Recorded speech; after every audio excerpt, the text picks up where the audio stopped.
Au-delà ou au-dehors, debout sur les remparts, nous sommes résolus de mourir pour l'Afrique et pour toi, Mali. Notre drapeau sera liberté pour l'Afrique et pour toi, Mali. Notre combat sera l'unité. Oh Mali d'aujourd'hui, oh Mali de demain. Les chants fleurissent d'espérance, les cœurs vibrent de confiance. Maliennes, Maliens, mes chers compatriotes, je m'adresse à vous en ce moment d'extrême gravité que traverse notre pays suite à des attaques terroristes survenues le 25 avril 2026. Ces attaques complexes, coordonnées et simultanées, ont visé les localités de Bamako, Kati, Kona, Mopti, Gao et Kidal. Grâce à la promptitude et au professionnalisme des forces armées et de sécurité, un violent coup d'arrêt a été donné aux assaillants, dont l'objectif était d'installer un climat de violence généralisée dans les localités concernées.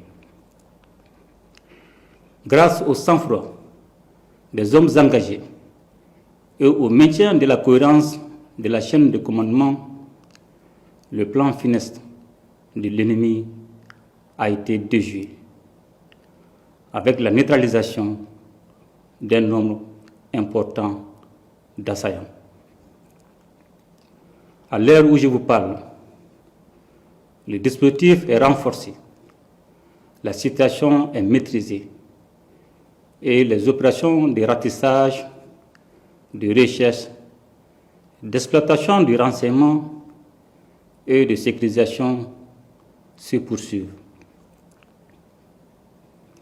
Maliennes, Maliens, en ces instants de douleur collective, ma première pensée va aux victimes et à leurs familles. Je m'incline devant la mémoire de nos compatriotes, civils et militaires, tombés sous les coups de la barbarie. J'adresse au nom de la nation tout entière mes condoléances les plus attristées aux familles endeuillées et exprime ma compassion aux blessés. C'est avec une grande peine que je tiens à rendre un vibrant hommage à notre regretté ministre d'État, ministre de la Défense et des anciens combattants, le général de corps d'armée Sadio Kamara, dont la disparition constitue une perte immense pour la nation malienne. Ce valeureux officier a servi le Mali avec loyauté, courage et dignité, avec un sens élevé du devoir à un moment où notre pays est engagé dans une lutte acharnée contre le terrorisme. À sa famille, à ses proches, à ses collaborateurs et à l'ensemble des forces armées et de sécurité, j'adresse la compassion et la solidarité de la nation. Son engagement restera gravé dans la mémoire collective et son sacrifice nous oblige. Qu'Allah lui accorde sa grâce infinie. Mes chers compatriotes,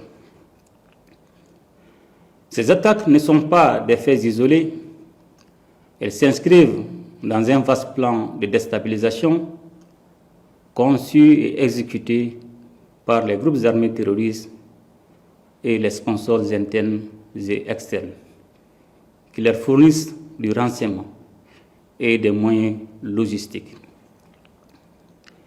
C'est le lieu de raffirmer la ferme volonté du Mali de maintenir le cap de sa refondation. Notre peuple a fait un choix, celui de la souveraineté et de la dignité qui symbolise la prise en main de son destin. Ce choix est l'expression d'une volonté nationale affirmée et assumée. Il a un prix et nous en sommes conscients. Bien que dur par sa nature, ce choix est le seul chemin qui vaille si nous voulons offrir à nos enfants un avenir libre, juste et prospère. Maliennes, Maliens, les épreuves que nous traversons en ces temps difficiles ne sont en réalité que des embûches sur la voie noble qui mène à la prospérité.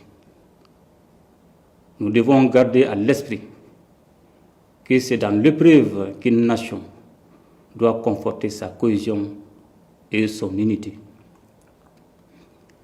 Un sursaut national est aujourd'hui indispensable et nous devons tous, comme un seul homme, nous ériger contre la division et la fracture sociale. Mes chers compatriotes, c'est plus que jamais le moment de faire confiance à vos forces armées et de sécurité engagées dans une lutte complexe contre le terrorisme. Les opérations se poursuivront jusqu'à la neutralisation complète des groupes impliqués et le rétablissement durable de la sécurité sur l'ensemble du territoire national. Je demande également à chaque citoyen, dans chaque quartier, dans chaque fraction et dans chaque village, de faire preuve de vigilance et de responsabilité, appuyer nos services en transmettant par les canaux officiels toute information utile au renseignement et à la prévention. C'est pourquoi je vous exhorte aussi à ne pas céder aux rumeurs, aux messages d'affolement ni aux manipulations. Par ces temps qui courent, la désinformation peut devenir une arme au service des terroristes. Le Mali a besoin de lucidité et non de panique. Je salue, en cette circonstance, la synergie d'action au sein de la Confédération des États du Sahel, dont la force unifiée œuvre sans relâche à la pacification de notre espace. Je tiens également à reconnaître la qualité de la coopération avec nos partenaires stratégiques, notamment la Fédération de Russie. J'ai instruit le gouvernement de prendre toutes les mesures nécessaires pour renforcer l'assistance aux victimes, soutenir les familles endeuillées et accompagner les blessés. La solidarité nationale ne doit pas être un vain mot, elle doit être un geste, une présence, un soutien concret. Aucune violence, aucune intimidation, encore moins des tentatives désespérées de déstabilisation ne sauront inverser la marche de notre pays. La refondation se poursuivra la souveraineté se consolidera, notre peuple, debout et résilient comme jamais, triomphera de cette épreuve. Qu'Allah bénisse le Mali et protège les Maliens. Je vous remercie. À ton appel, Mali, pour ta prospérité, fidèle à ton destin, nous serons tous unis. Un peu, un but, une foi, pour une Afrique unie. Si l'ennemi découvre son front, au-delà ou au-dehors, debout sur les remparts, nous sommes résolus de mourir pour l'Afrique et pour toi, Mali. Notre drapeau sera liberté pour l'Afrique et pour toi, Mali. Notre combat sera l'unité. Au Mali d'aujourd'hui, au Mali de demain, les chants fleurissent d'espérance, les cœurs vibrent de